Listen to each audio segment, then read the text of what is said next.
And it was sort of a crazy wedding in Ibiza, and I probably hadn't slept for about 3 days. And it was a very hedonistic crowd and the stuff I saw going on.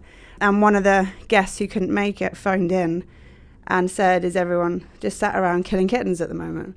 So we had this whole conversation about what did that mean, and it was cyber slang for every time you masturbate, God kills a kitten.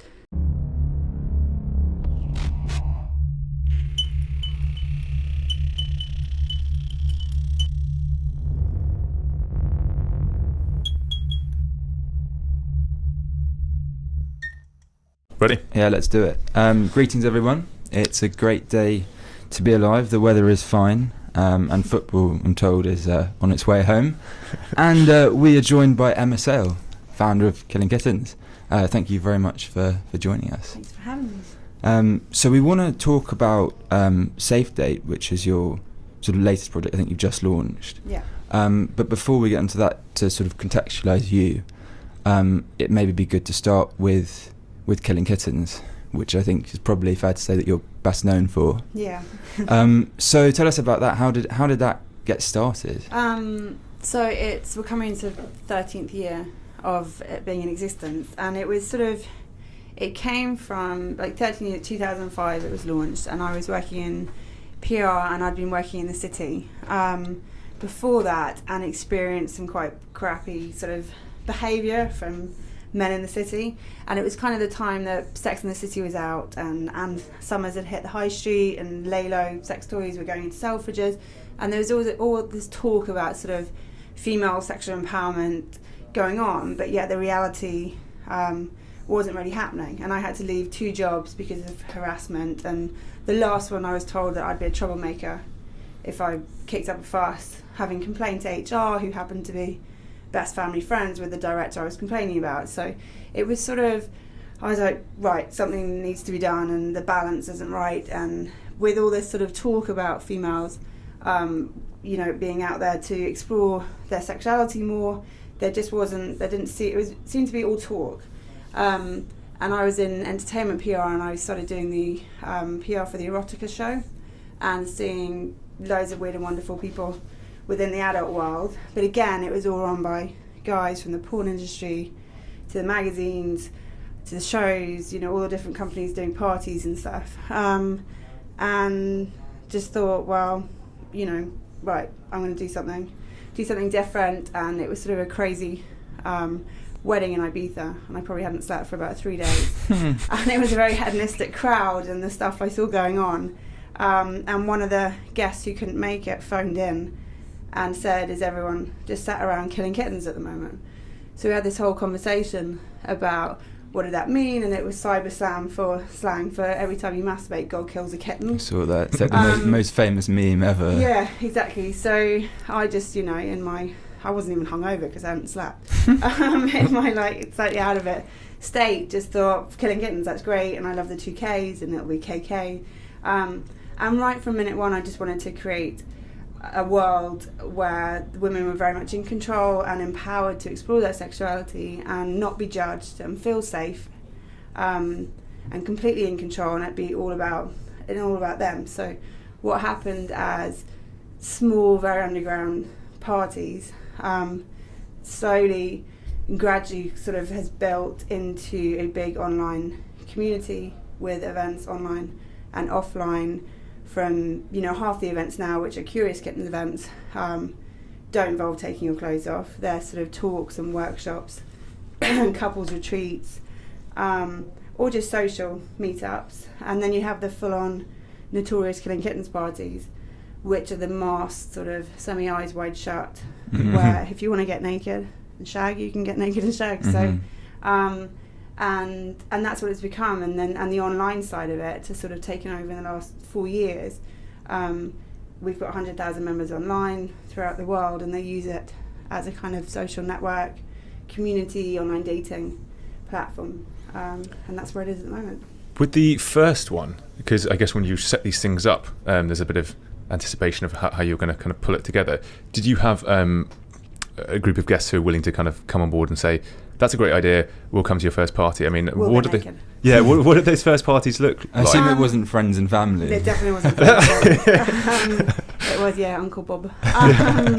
No, it was because I was kind of in the London entertainment world already, and also socially in this sort of very promiscuous, hedonistic crowd that were all at it left, right, and centre. It didn't really take long. I sort of just had a load of, an email, like a database of people, and just sent out, this is what I wanted to launch. And to be honest, the first 6 months we were talking 40, 50 people coming to the first parties. So it's, the nature of what it is. Even now, we don't like going over 200 people maximum for any of the events, because it takes the whole privacy and the safety and the intimacy out of it. So actually, most of our parties are actually under 150 people. Some are sort of 40 people still.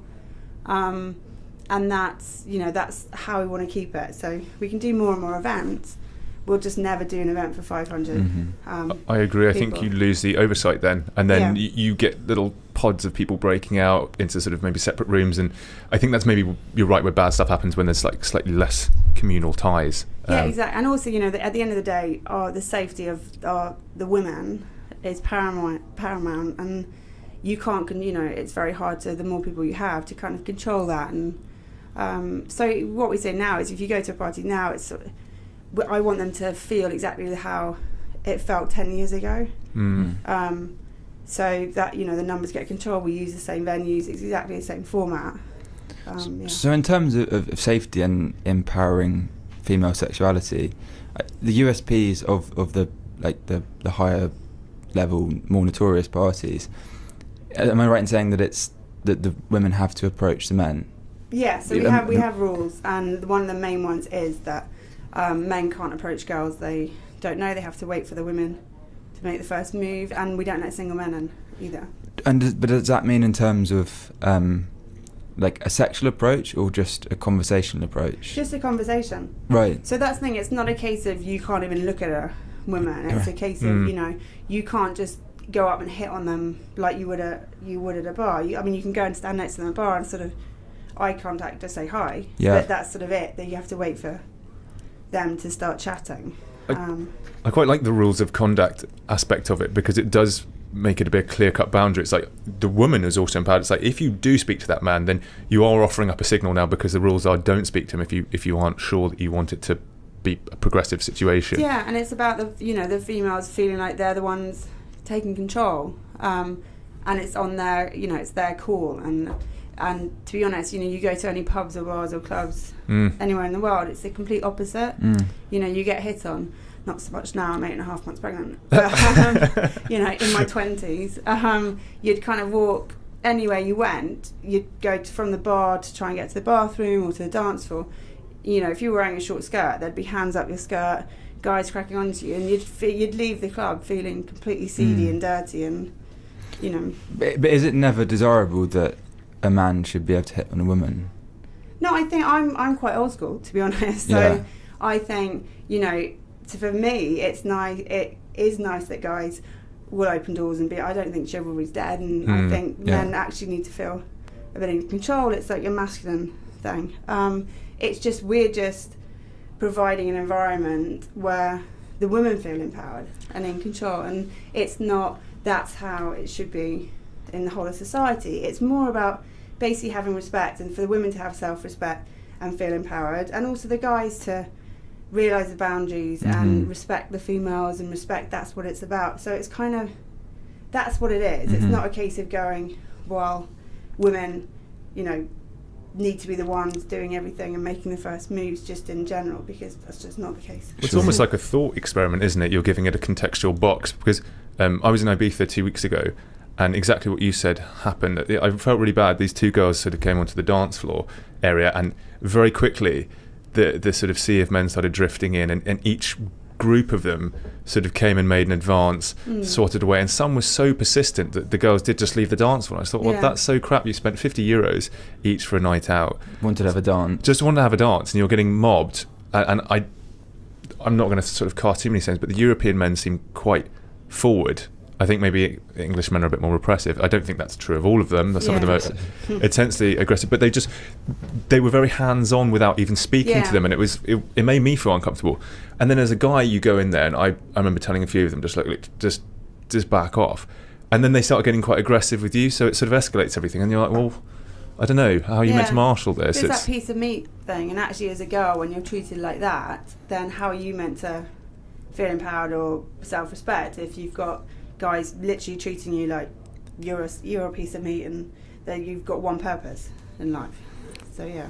Do you find that you get lots of I guess feedback or testimonials from people who go to these parties, women in particular, saying that they feel more confident and it's actually helped them in relationships? Because it seems kind of counterintuitive to say that, oh, I went to a sex party and now my monogamous relationship is much better. Yeah, it's funny because people assume from the outside, or they'll read the Daily Mail specials, that it's just a big shag fest and guys getting their rocks off. But actually we get a lot of girls, and we've got on our blog, we do a lot of reviews every week. There's different reviews and stories from girls and the reasons why they come to the parties, and it's been fascinating reading them, because a lot have come from very religious backgrounds where they've been oppressed, been in relationships quite abusive, with the guy very much sort of, you're my property.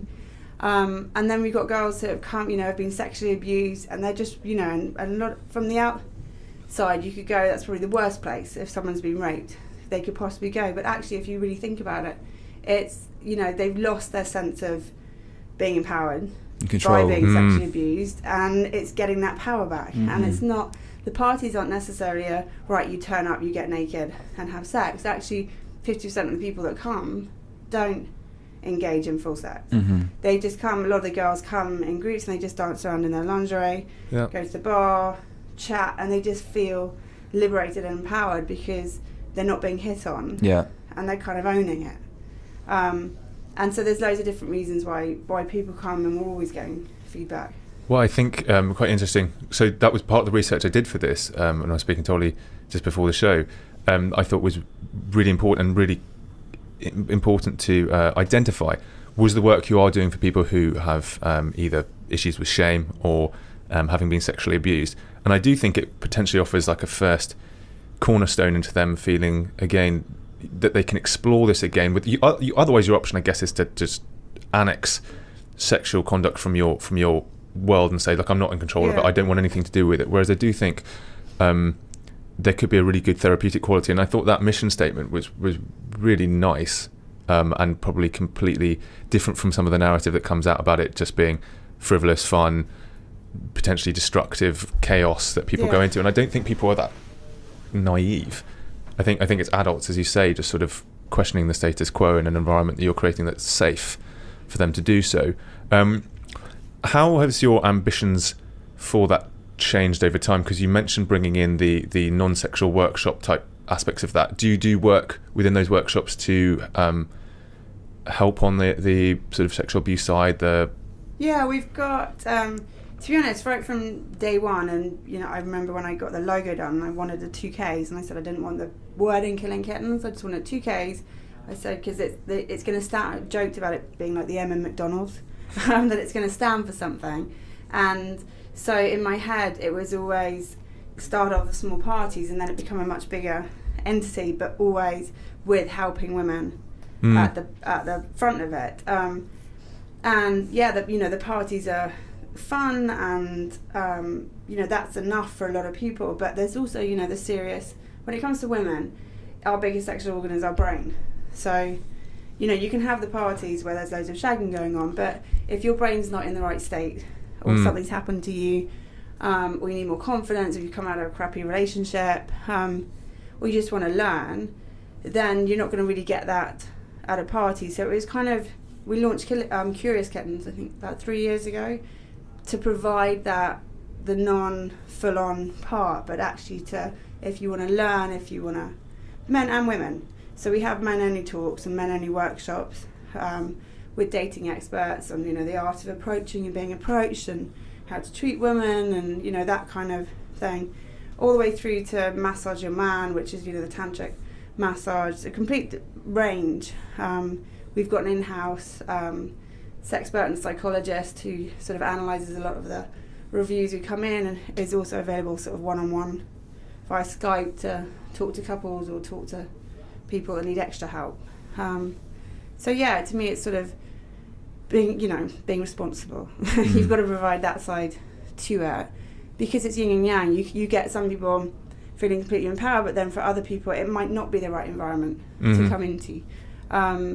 So it's providing the whole spectrum, and dealing with the brain as well as the physical to get that overall sort of confidence back in women. Sorry, go on. I was just going to say there's something about discussion around these topics as well that I think disarms them. For women, you probably, because there's all this thing of slut shaming of, I can't believe you slept with all these men. Yeah. You need to speak to each other to kind of get a barometer for actually what other people think, and an honest discussion around it, so people can say, I don't need to feel shame or embarrassment or like some kind of hang up about it. It's like, I think we'd all do better to sort of just stop pretending we're all whiter than white and super simple, and when we unearth these topics and can discuss them, I think only stands to benefit most people in understanding themselves. Without judgment. And I think that was part of my sort of anger when I first launched it, was a kind of a guy that slept with 20 girls was a legend, whereas a single girl who slept with 20 guys was a slut. And a lot of guys, even guy friends of mine, would come out with comments, but she sort of slept around, and I'd be like, and?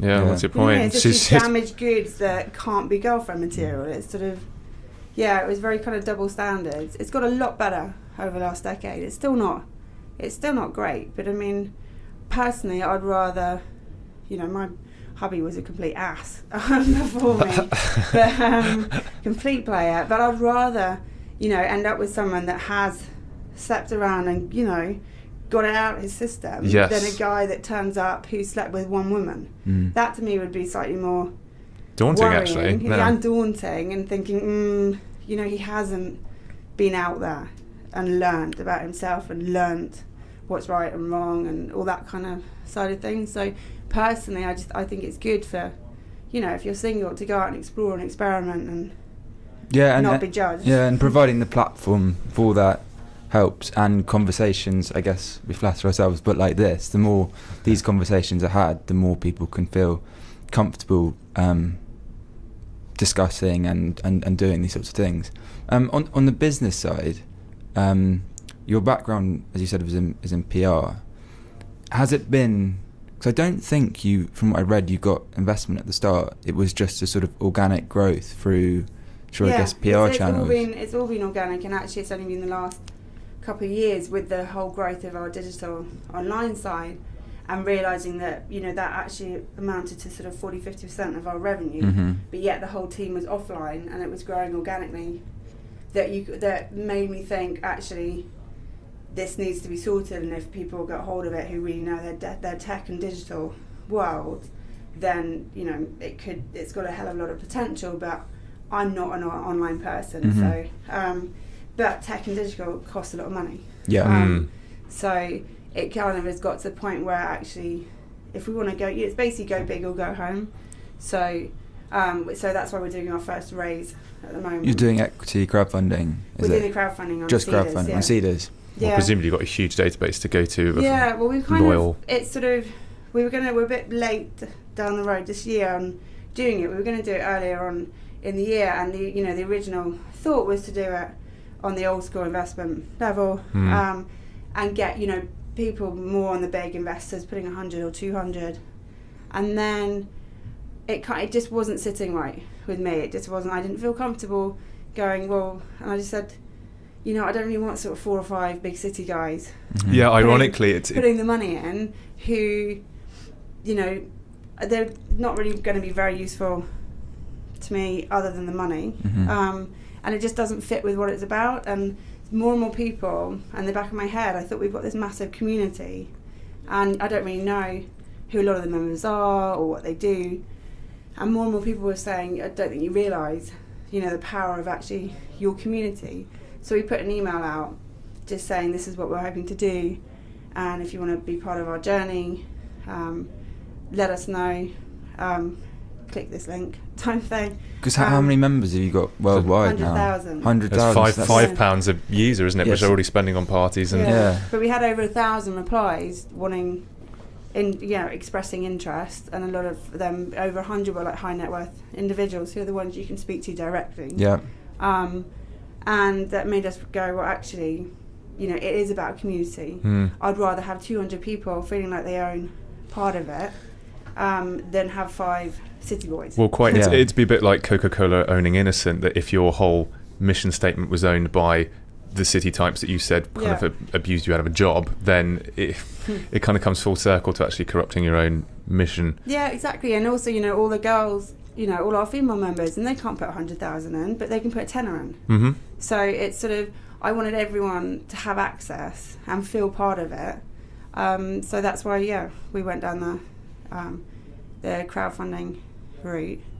Because I think digital... And that's active now? Yeah, it's active now, and we're raising 500,000 and we're on about 430,000 raised. So amazing. Get involved, people. So it kind of, so it's there till end of July probably. Cool. And that will springboard the digital side, which I guess, because now you do have a challenge of bringing together a more global community, and how do you curate events for them, or do you make it sort of like local for local? Do your members in Australia have those meetups, or do you have big global events, or do you have all sorts of... Well, yeah, exactly. I mean, what we're going to do is we want to do Sydney and New York, how we've done London. Yep. Because the parties we're having there are getting over 100 people. So the community, we've got the communities there, we've got the members there. We just want to start doing all the talks and the workshops, and so part of the raise is to put teams on the ground in those cities, and then most of it is for the sort of the growth activation side of the whole tech digital. It's not to build it, that's all being built, that's nearly finished. So it's all, if we don't get money in, it's still happening, because the whole platform's built. It's being tested in the next 2 weeks with 1,000 members, and the app's all done. So it's more sort of activating it all and activating the other cities, so we can, as I said earlier, go big or go home. Yeah. Do you see a typical user demographic, or if you go through your users, is there a sort of atypical user, or are you seeing that change? Because I guess my point with that is when we look at sort of 20-year-olds nowadays, it seems like they're all growing up with even more liberal questions in mind of gender and all these other things. So I wonder, is there a cut-off point, or are you seeing new members come in their early 20s, or is... We're seeing a lot more, we've seen this year actually, a lot more single girls who are in their early 20s joining up, and a lot more single girls attending the Killing Kittens event. And these girls are, they don't say they're straight, they don't say they're lesbian, they're very much sort of, one day they want to sit with a guy, the next day they fancy a woman, and it's sort of, and the confidence in them, the difference I see in them compared to when my lot were all in our early 20s and really insecure and like, ooh. It's amazing. They own it. And, then there's no means no, and this is how we want to be treated, and no, not interested.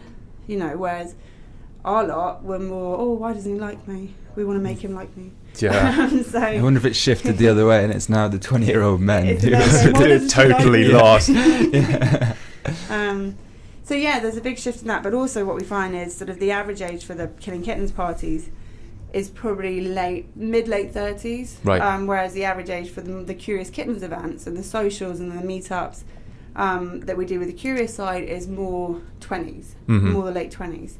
So there is that kind of, and what we're doing with the new platform, it's going to be called Kittens World, is having it for everyone, and within that there's the Killing Kittens party bit, the vetting, the registration bit, sort of security side, but the actual full-on site is everyone and anyone can join up, and it'll have all the content, all the blog features in there, and just be a big online community with all these sort of social meetups happening offline as well. So part of it is exclusive.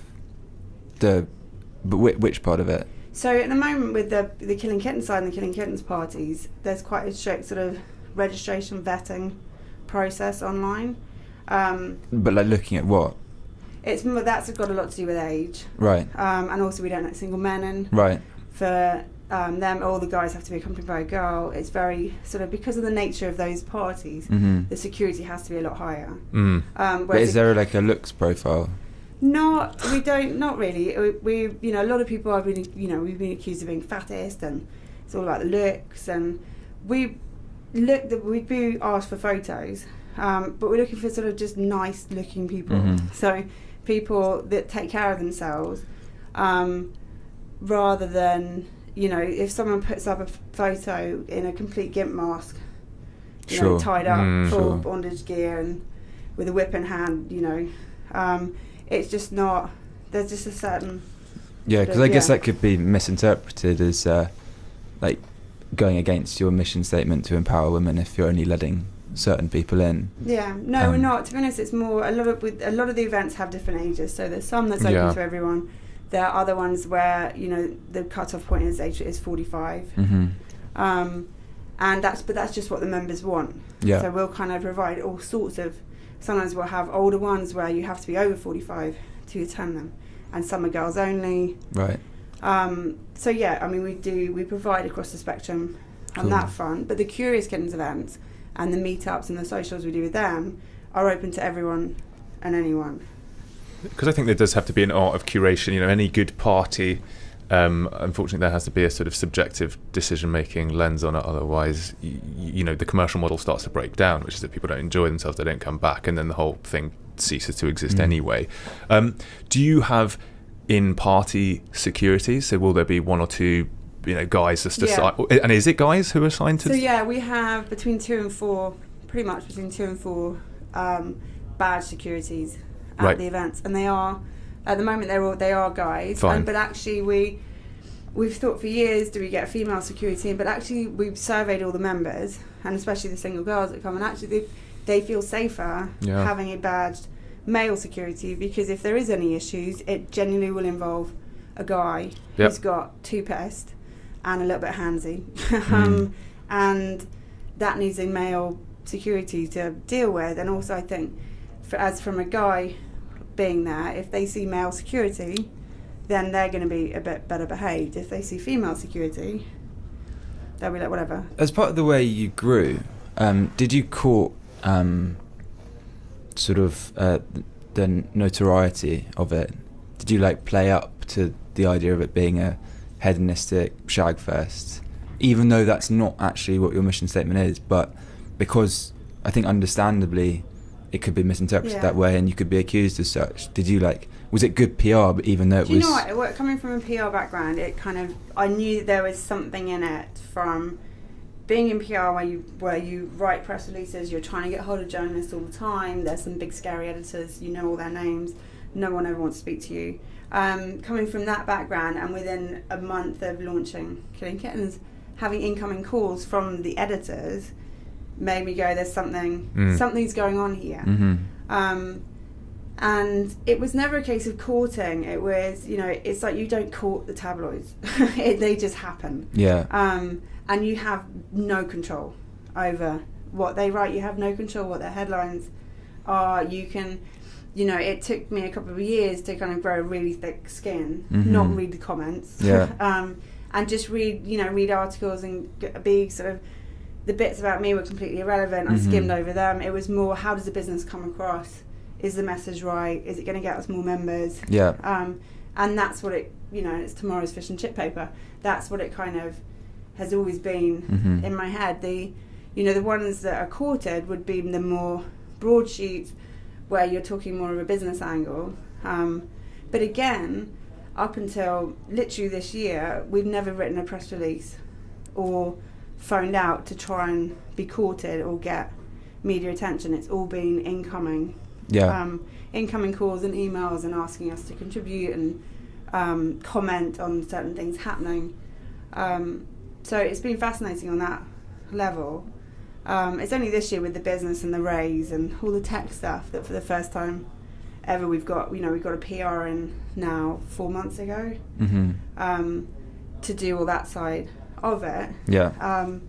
And that's But I guess so. You wrote a book, Behind the Mask. Was that, I don't know when that came out? 2014. 24. So relatively recently. So was that not kind of playing up?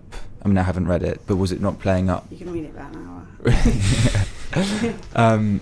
Was it not playing up to the hedonistic side? It was. Yeah. Do you know what? With it in it is more. It's more of a story, in that, as in my story, because we had the whole time we've been doing KK, the amount of people, because you come out with stories and you're at dinner parties and you're at drinks and you're chatting about what goes on, and the amount of people like, you need to write a book. This this isn't normal. Yeah. You know, get it down. And it's sort of, the more and more we're doing it, and more and more people said that, it was sort of, well, actually now's the time. So it's sort of, I think the Metro said it was sort of Jackie Collins meets Sex and the City. But it was kind of, it's sort of my story and group of girlfriends sort of trying to find love whilst all this crazy Killing Kittens parties were going on in the background. And does sort of female sexual empowerment like fit into that? Yeah, it does, but I mean, the way, because of the whole security side of it, all the names have been changed. It's fact. Yeah. It all happened, but rather than, there's sort of 5, I think, main girls in it, but they've all got different names and they're all based on 4 or 5 girls I know. Mm-hmm. So all the stories are real, but they didn't necessarily happen to one person. Mm-hmm. So it's more, you've got all that going on, and then organising the parties in the background. Imagine at the book launch when all your friends turned up and they were just able to point each other out. Yeah, there were a few people and a few of the guys, knowing exactly who was who. But I think it's good. I think people often want to drift. I mean, as 50 Shades of Grey showed, they want to live in fantasy. And it's like, well, if you are creating the reality and can port back actual stories from, as you say, it is a weird and wonderful world, then I think it's quite exciting that it is based in reality, or give or take blended reality. But you're able to trailblaze, and it is a hell of a story. I think especially in England, I guess in France and stuff like this, they love a bit of they're very sort of laissez-faire with their attitudes. Has there been a kind of journey for you from when you set it out to how your views on sex and relationships have changed, iterated? Do you see them as separate? Are they separate until they're no longer separate? Like, how have any of your perceptions changed? I don't think my perceptions changed. I've always been the sort of person that just wants everyone, not everyone to be happy, but everyone basically, as long as no one's getting hurt, then I'll never, who am I or you to judge anyone? And I've always been like that. And I grew up in the Middle East and was at school over here, and I just sort of, since I was little, been immersed in so many different cultures and behaviours and people. So I've got used to seeing, loads of different people from all walks of life behaving in completely different ways, that I'm just not judgmental in that way at all. And it's the same with, sexuality. I mean, I've never been someone that slept around or had one night stands, but that's just me. I've never judged friends that have. That's just how I personally get to emotionally involved very quickly. So it was sort of very early on that's just not a good route for me personally to go down. Whereas lots of girlfriends are like, whatever, and we'll sit with 7 different guys in a week and not give them a second thought. God. So not that many of them. But it's sort of, so my perceptions haven't changed. If anything, I was open-minded anyway. I've learnt a lot more about sexuality and the way people tick, and the different levels of it, and also the different, reasons why couples will come to the parties and get involved. So I probably, before I did it, you had there's that whole swinging thing, which people have, of sort of the middle-aged couples throwing keys into bowls, swapping partners, and their relationships must be broken. Kind of, you've always kind of, in my early 20s, when just before I launched this, there was probably part of me that was the only perception I had of couples being involved in this world.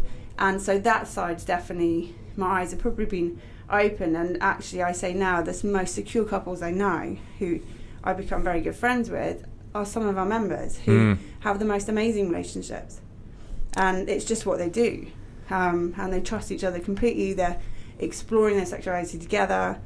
The woman might be bi-curious or bisexual, and the husband just lets her get on with it, but without feeling insecure or like he's going to lose her. Because I think that's the problem. A lot of people, especially, it's more of a male thing, is that control, and wanting to control the woman because of their insecurities, and they think the woman's going to leave them, so they kind of pull them in even tighter. when actually the irony is that is how you're going to lose them. Mm-hmm. Whereas if you just let them be themselves, even going out for drinks, the amount of guys I know who... Oh, it's insane. It's insane. Who I have girlfriends, I'm like, why are you on your phone still? Well, you just won't stop texting. These are husbands.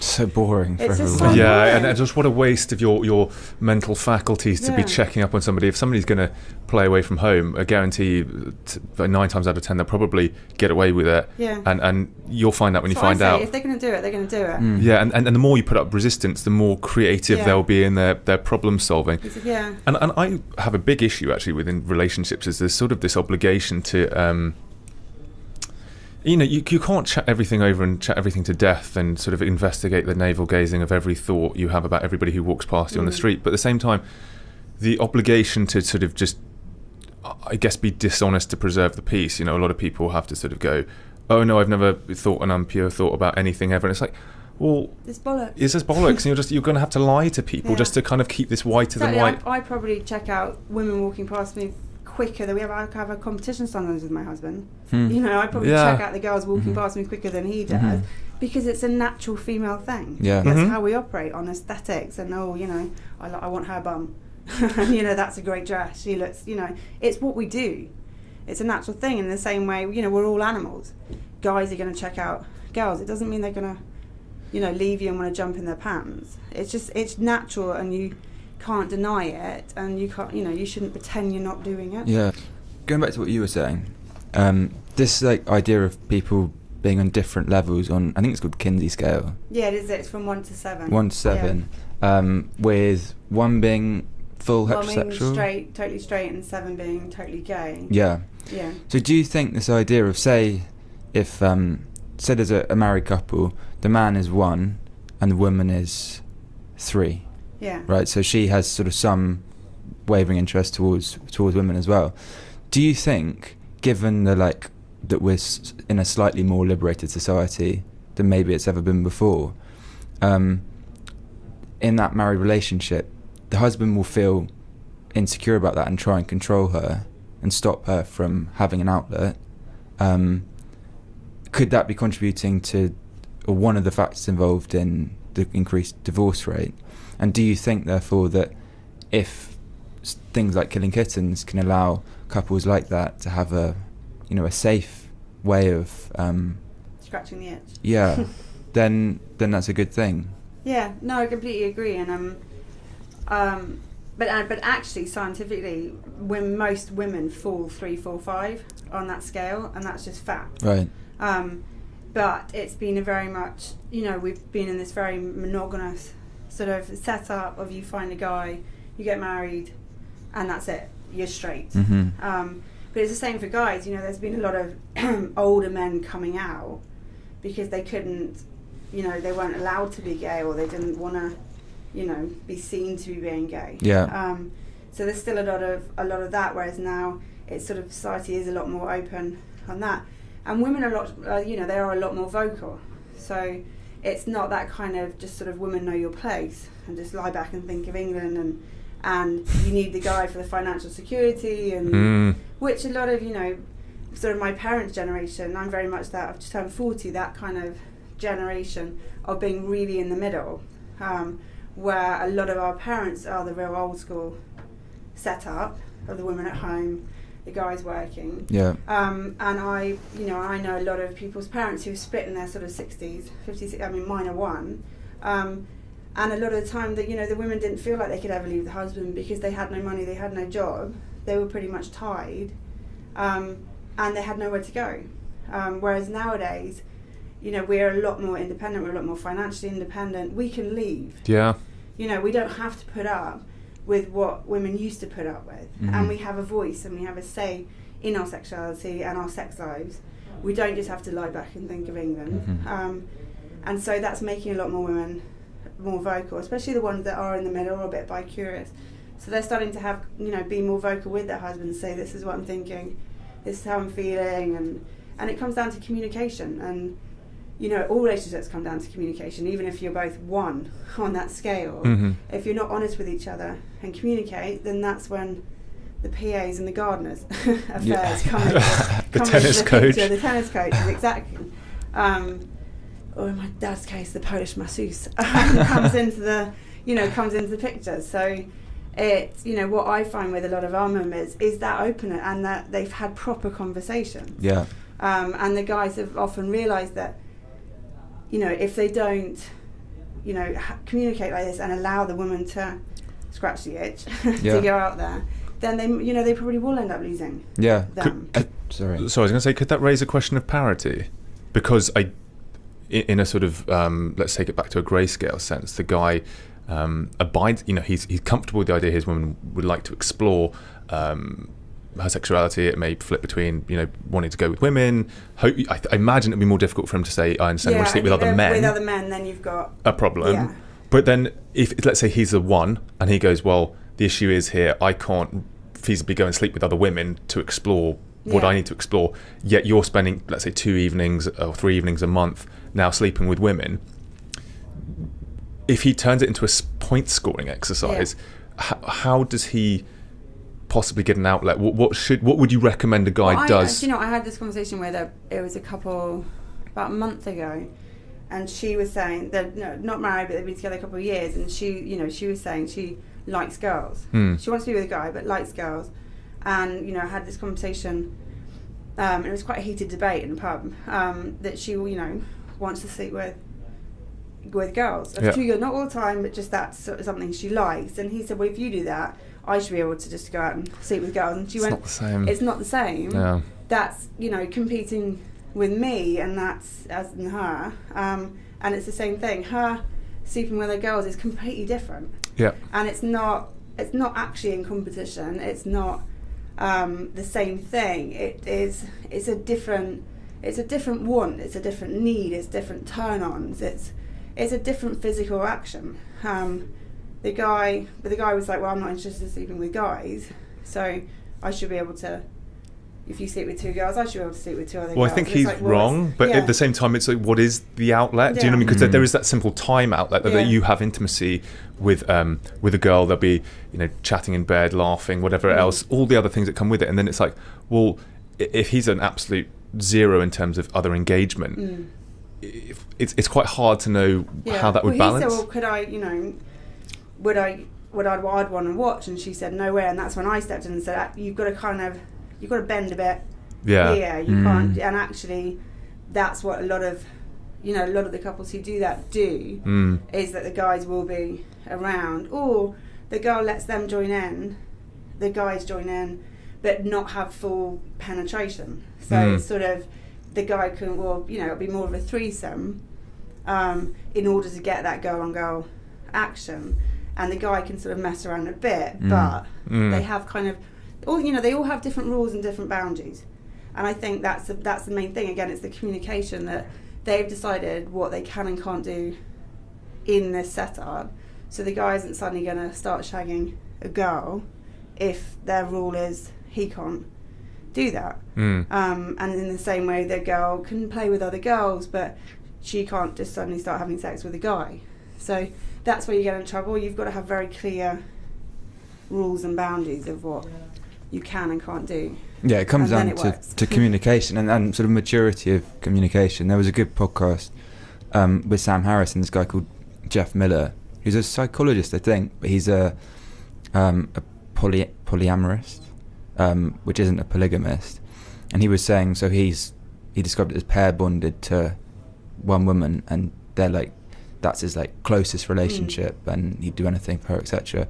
But they both have other relationships outside of that, and because he described it as being like very intelligent and emotionally engaged, because obviously you're going to experience jealousy if the person you love most is going to experience something that you imagine is just something for you and them to experience together.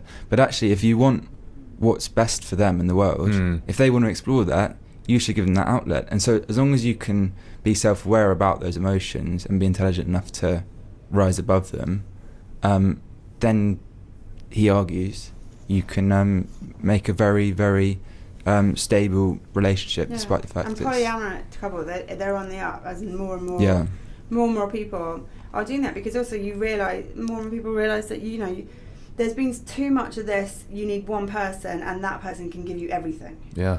And actually they can't. And even It's a lot to ask one person. Yeah, and I say this to girlfriends who whinge about not being able to have full-on conversations, you know, with their husbands and stuff. I'm like, well, yeah, that's what you've got girlfriends for.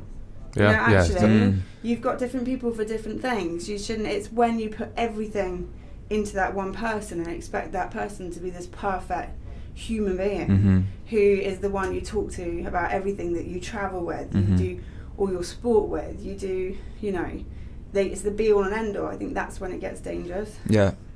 And I think then that's when the attempt to control the outcomes of your partner increase, because as you say, you're demanding 365 days a year, because that's the problem with monogamous relationships. Essentially, you can have a prediction for how it will be the next 5 years, but you're being tested any day of the week over the next 20, 30 years of your life. Your marriage could be going through a bad 2 years as a result of anything. Somebody's away all the time and you're just tested, and it's like, it's really difficult. And then I think some people just go, oh, I only live once, so, you know, whatever. And it's really complicated. And I think because we're doing two things. I think one, technology is now not letting anybody really have a thought to themselves, and everything has this weird audit trail. Whereas, you know, back in the 1800s or 1900s, somebody going off travelling the world would disappear for 3 months, and I imagine you wrote letters to each other, or whatever. But they could probably then explore things with some kind of degree of anonymity.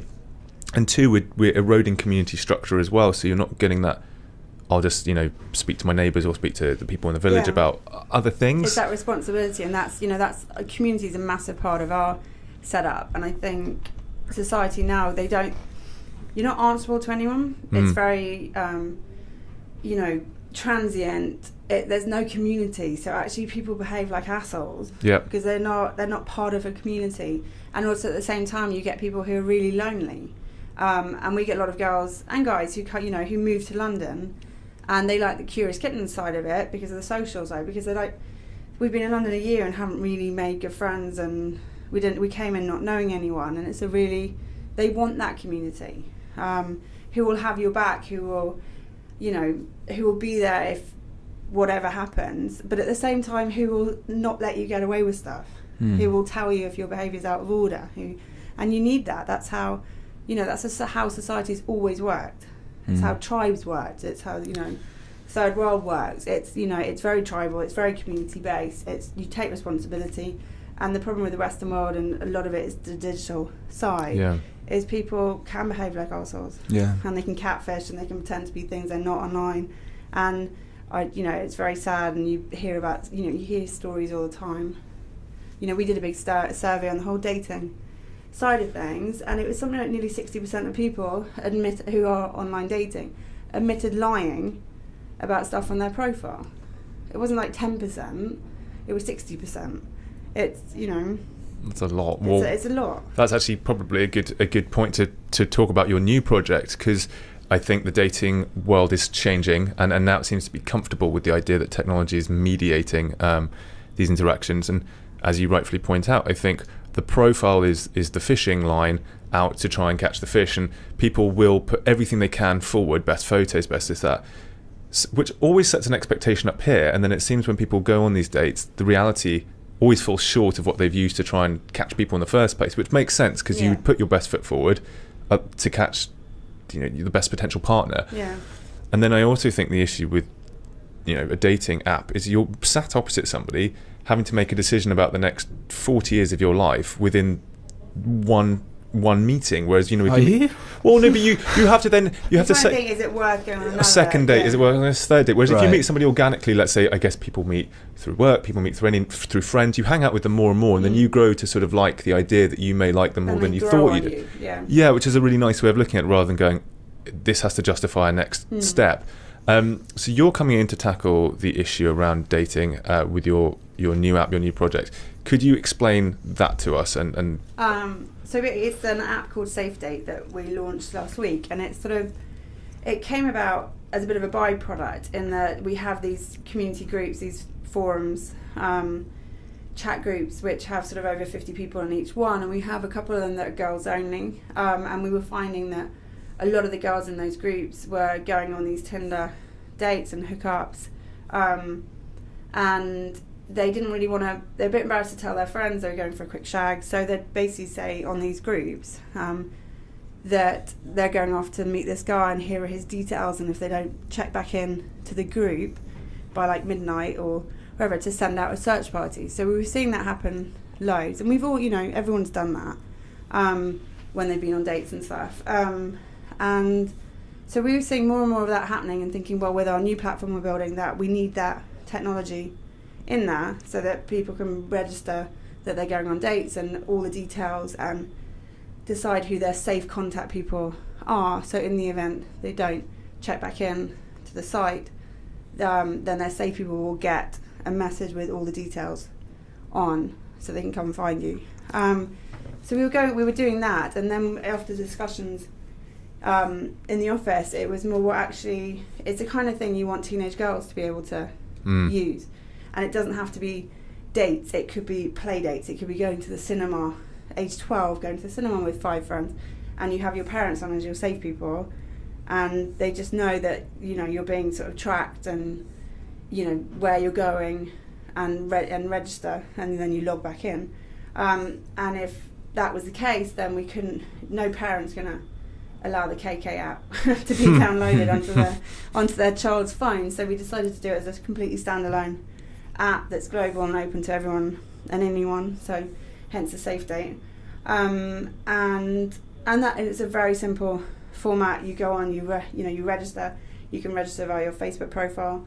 You put in all your details, which app, which dating app you've used, or doesn't have to be an app, or where you met. So it works in person. conjunction with the existing technologies, not to facilitate that date. It's not a dating app. It's very much, and we're already in talks with some dating setups who want to put the SafeDate into their system, so that on their profiles, people's profiles on their dating sites, it'll have the little SafeDate icon, which means people will know that the person they're going on a date with, it has SafeDate installed on their phone, so someone's watching and tracking them, which might put off predators. Even so the person, well, I guess in most cases it's the female with the SafeDate. Well, they're not exclusively, right? It could be. No, it could be male. Yeah. That's the thing. It can be guys. It can be teenage boys. It can be gay couples, gay couples. It's everyone and anyone. But the person who goes on the date with them knows that they're on SafeDate. They can do. They don't have to. They don't. It's only if they've met on a dating site where we've linked up with them, so they'll see it. But at the moment, it's you can go on a date. You'll put in all the person's details. You'll then decide who your safe people are. Right. One person, you get 3 people. You don't even have to tell them that they're your safe person. So that's part of it, is that privacy and security. So you can you put in the safe person, you put in the time that you want to check back in to the app, and if you don't check back in at that time, then those safe people will get a message saying your friend so-and-so has been on a date, she hasn't checked back in, click here for the date details. So that's how it works at the moment. So in the event of everything going smoothly, you check back into the app, then your safe people don't even need to are completely unaware that you've been on a date. Would that willingly lend a location for where they are now? So if Ollie went on a date and I don't hear from him at 11 p.m, it tells me I've not heard from Ollie. You would be my safe person. Would it say he was meant to be in High Street, Kensington, but actually his location has been identified as... We're adding that at the moment. So the initial launch has the details of where they've been. But we're adding in the next couple of weeks you can drop a pin, and also you just get tracked. So in the event something really goes wrong and say the police get involved, we'll be able to go, here's her route. This is where she's been at what time, and this is who she went on a date with. So I mean, obviously this doesn't actually preclude any sexual violence or whatever it happens to be happening on the date. But I think it is a good system. But if the person who, say I was on SafeDate and I was going on a date, if I could somehow make the other person know that I was, then it would be very efficient, because if I was going on a date with someone who had predatory intentions, and they knew that I was being tracked, etc., then obviously they might not pick you. They're not going to do anything. That's the thing. We can't. It's not a band-aid that's just going to fix a big problem that society has with online dating. it's, if we can help in any shape or form, or just say, as you said, if it puts off guys from going down the route of being that predator, just because they've seen that the person has a SafeDate icon on their dating profile, then that's great. It helps in some capacity. Well, I think you stop the cascade early. I think that's it. It seems like a lot of what happens, I think there's premeditated acts, which are, that's a whole different individual. And then I think there's the ones that have this sort of rolling progression. And I think if they get nipped in the bud early by just that, like even the logo just saying you're being observed, I think that could be a fantastic way of dissuading people.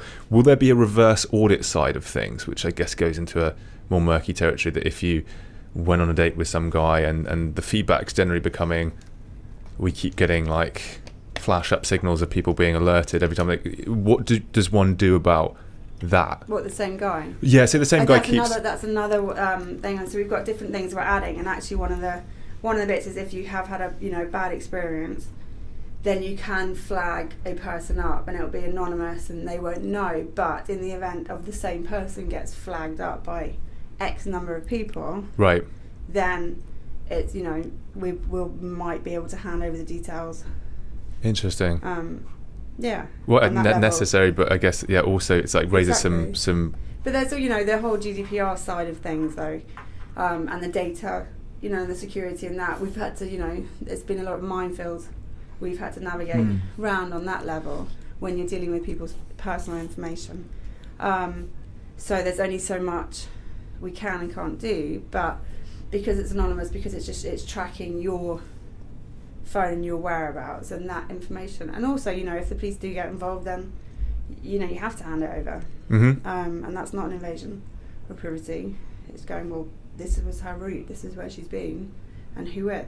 You'd assume that someone signing up to the app to use it like that would agree to have that data shared if something went wrong. Yeah, exactly. And it's like when you sign up to Facebook, you waive the right pretty much. Yeah. You hand over your data, and every app you sign up, logging in via Facebook, it always comes up saying, you're giving permission for that app to use your data. Yeah, and then it goes to Cambridge Analytica and to the US government. And people kick off, and you're like, well, you tick that box every time, allowing all these apps to have your data, and now you're kicking off because that data is being used. Will the existing dating apps pay you some kind of licensing fee to integrate the technology? At the moment, no. It's a free app and it's free for anyone, and we don't see, at the moment we won't charge. It's more for us. It's more of a social responsibility type app and an add-on to what we do. And we don't know. We've got the rest of our apps and the rest of our technology and digital platform that is commercial.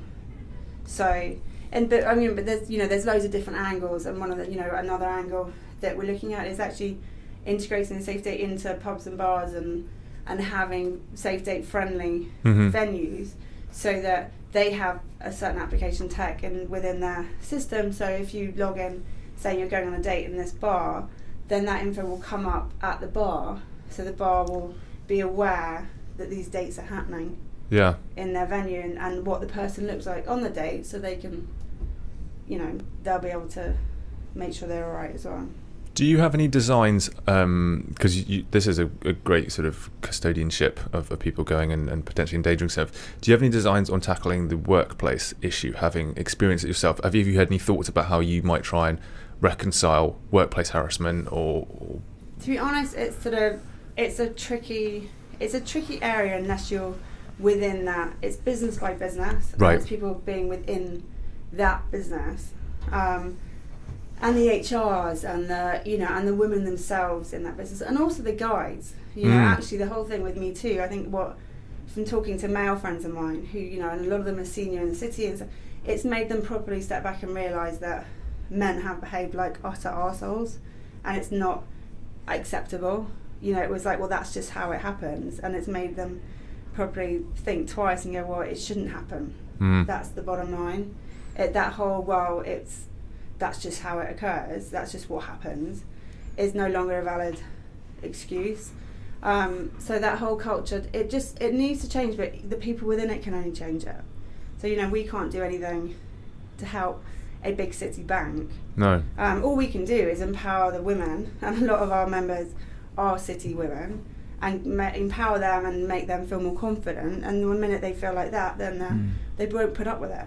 So, I mean, there's a danger that companies can really get it wrong, and it really requires some thinking about. And in Netflix, in their office, you're not allowed to maintain eye contact for 5 seconds. See, that's just ridiculous. Which is just nonsense. That's the thing. A lot of it's ridiculous, and I also, I'm very much behind most of the Me Too campaign. But then I also see just really silly girls jumping on it, claiming X, Y, Z, or a look, or a hand on the shoulder, and it's just got ridiculous, and it's just sort of.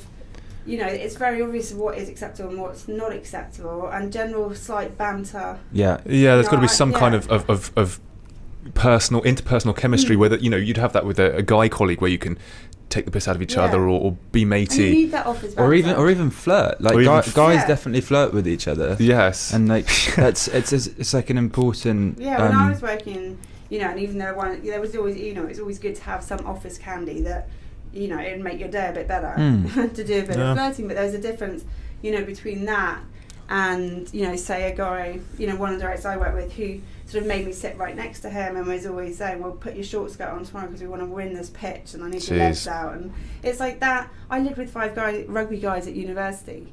I've got a lot of male sports friends and the banter's disgusting. And fun, but you're used to it, and actually it's not being abusive in any way, so I can take it. So it's kind of, it was never me being precious, it's just there's a line of how you behave and what you and if it makes you feel devalued as well, then exactly.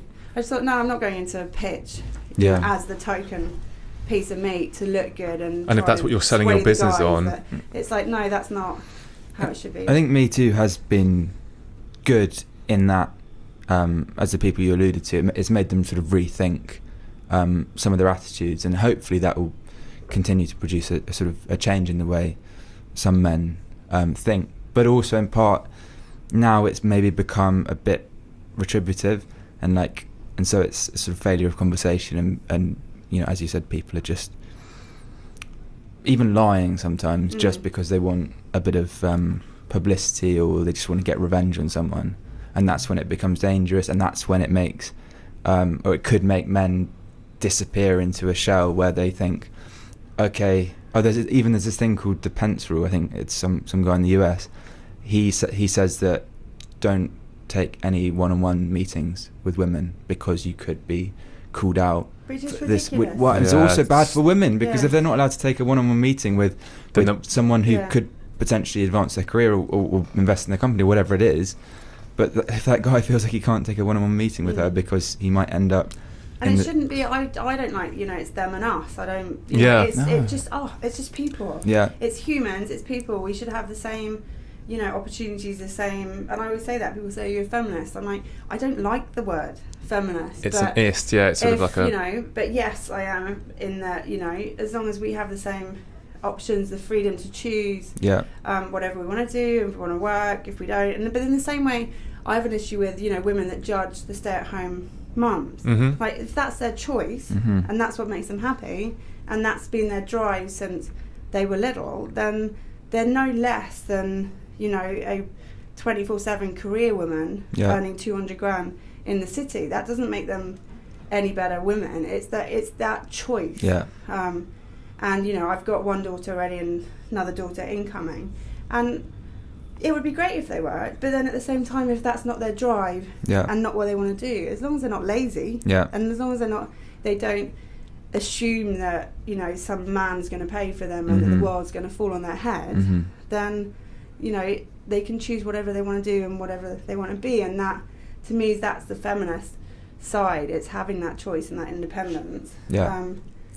But I just think also with the whole, everything that's going on, there's actually a divide happening between men and women, and a lot of resentment and hatred towards women by guys, because they are being told not to have eye contact for more than 5 seconds, not to have meetings, one-on-one with women. And some angry women, who get offended when the door gets open for them or the seat gets offered. God. It's a minefield for guys. I feel very sorry for men at the moment. But it's like, because what you're going to get is good guys tuning out because they go, this isn't me, this isn't me, this isn't me.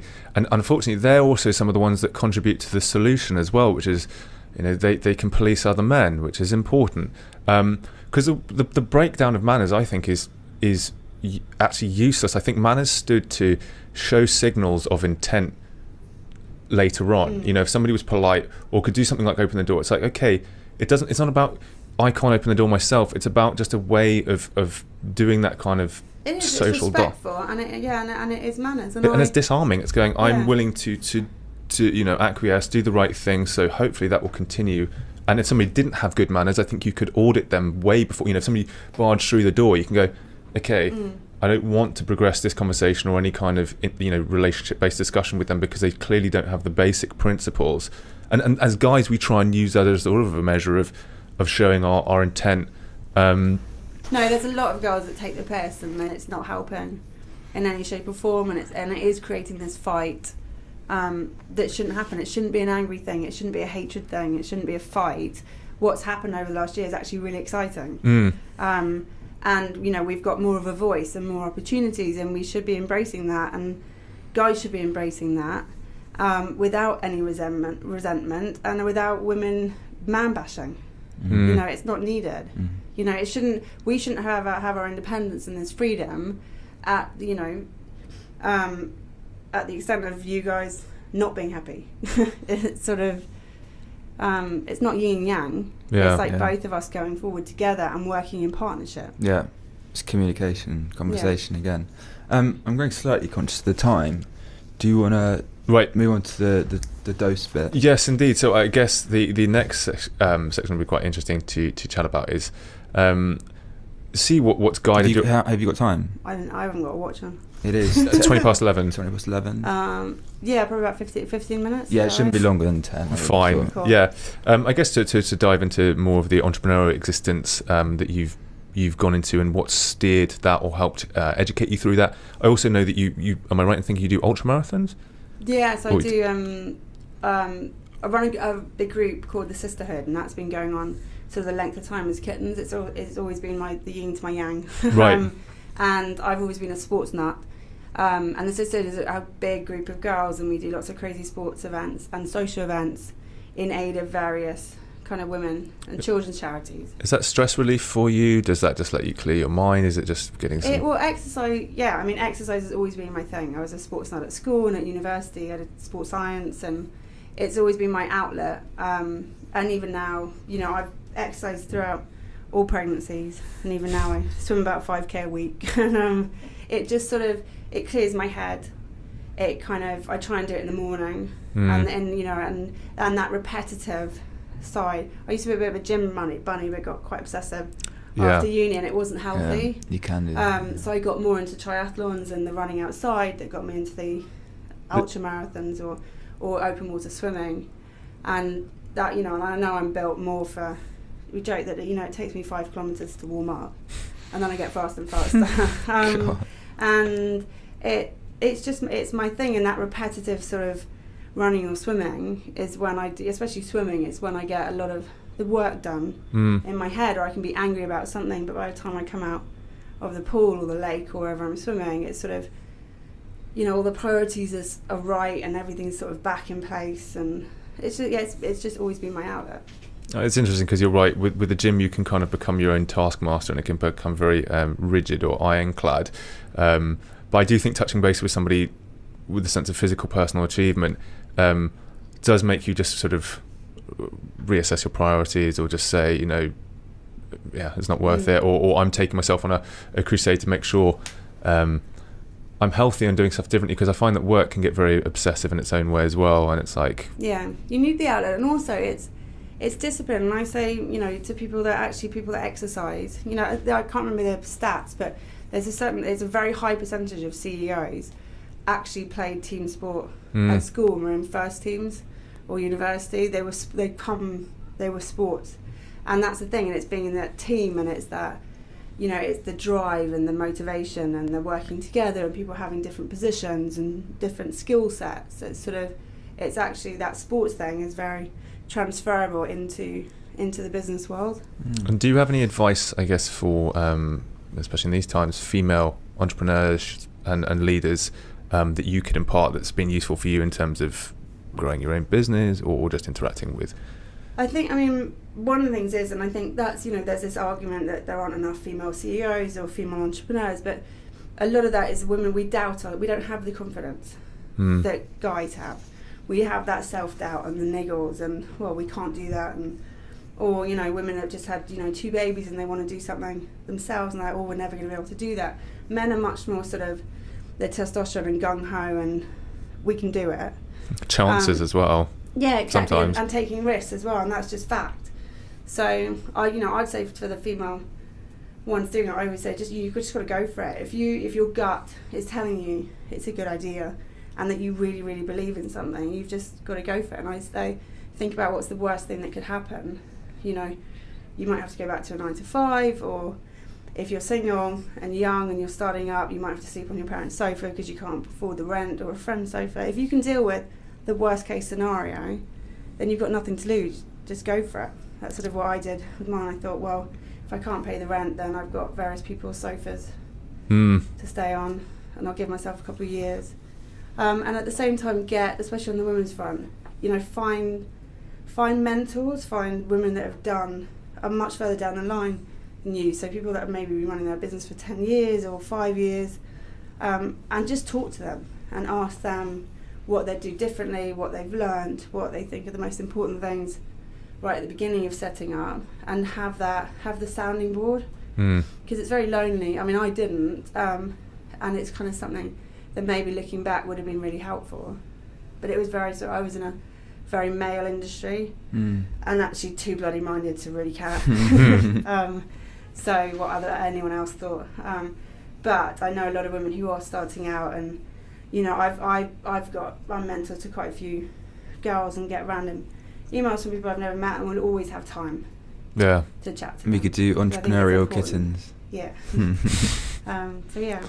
And one thing I think specifically in your case, because there is a sense of judgment cast over people going into becoming entrepreneurs, because it sort of unsettles people. Anybody who's going down a corporate path and hears somebody doing something themselves, they kind of want to be either supportive or disparaging, and particularly with you, because you were cracking, I guess, controversial ground. How did you deal with any judgment? Haters. Yeah, and did you get it from family members? I had it with everyone. I had it from old school friends, and to be honest, that drives me. It's sort of, I always say that actually the best you can do, to me it was never about the money, it's only now that I'm kind of feeling a bit more comfortable with actually even the title entrepreneur. I had a belief in something. I wanted it to work. I knew it was going to work. I knew it was important. And every time I saw hostility or someone made a comment, actually got the fire in my belly really fired up, and the screw you, watch this space. And even now we joke that, you know, my list of people that I'm proving wrong keeps growing. So the more it goes on, the list gets longer, and it just, you need that fire, you need that passion and the reason why you're doing it, and the whole ethos behind why you're starting something. If you start something purely for figures and money reasons, and well, I want to be earning this in 6 months' time, it's not going to happen. I always say that money is the byproduct of success. It just sort of it comes, but if you make that your focus, then you lose sight of, you know, why you're doing it in the first place. And I guess we normally have a question about what entrepreneurial books you read, but I think in this one I might change, say, anybody looking to gain female empowerment or to understand this world a bit better, are there any books you've read that you said, oh, that's amazing? But you know, there's one business book that's really, it's a really easy read. It's called Mission, Michael Heyman and Nick Giles, and it's really straightforward, and it's about the mission behind all these businesses, the trailblazer ones. So they run a big communication company, and they've worked with the likes of Airbnb and Apple and Virgin, and they wrote the book having seen all the CEOs and how they operate, and realising that they all have the same sort of traits and the personality traits and the same reasons why they started businesses. And yeah, so anyone who wants to be an entrepreneur or understand the mindset of an entrepreneur, that's a really easy. It's a small book, so it doesn't take long to read. We'll just chuck that with Behind the Mask as well. I have another plug for That's that. Yeah. Read that, really and easy book. and one last question I've got just to complete this section is: does Killing Kittens ever sort of try and take on the porn industry and some of the negative associations? Because I think it's a bit of a negative industry in terms of, I think it's a bit damaging. Is that on your roadmap to ever sort of challenge the status quo there, or do something to? Not, to be honest. I mean, I'm been very aware of the porn industry, the whole way through. But I'm also very aware there are already, Erica Luss is a big one. There's already women in the porn industry who are taking it on, Frolic Me. They're taking on the status quo. They're doing female-friendly porn and sites, and it doesn't need me involved. But then can you lobby to remove or lobby against some of the bad practices? We can definitely get involved, and actually, the porn, a lot of it, the rules all changed in the last couple of years, which I know people, they have been up in arms about. It's things like, so like men's ejaculation can be seen on porn, women's can no longer. You can't have So the legalities of what can be shown and can't shown. But again, it's a minefield, and with the online side, it's sort of, you can put all the rules out there. There'll still be a site that shows the porn that's been banned. So there's only so much. Just a massive battle for I'm not quite ready to take that one. You've got enough on your plate. Yeah, exactly. To wrap up then, is there anything that we can do, or rather, can we ask our audience to help you with? Crowdfunding? signing up to the new app. Yeah, I mean, it's just busy. We've got, the crowdfunding ends of July. It's on Cedars. The SafeDate app launched last week, and then look out for Kittens World and the whole new, KK technology and platform and app that will probably be launching September. We're testing it on members the next month. And that's it, really. Just watch the space. Cool. Sounds good, and thank you very much for coming on. Thank you so much for really coming on. interesting.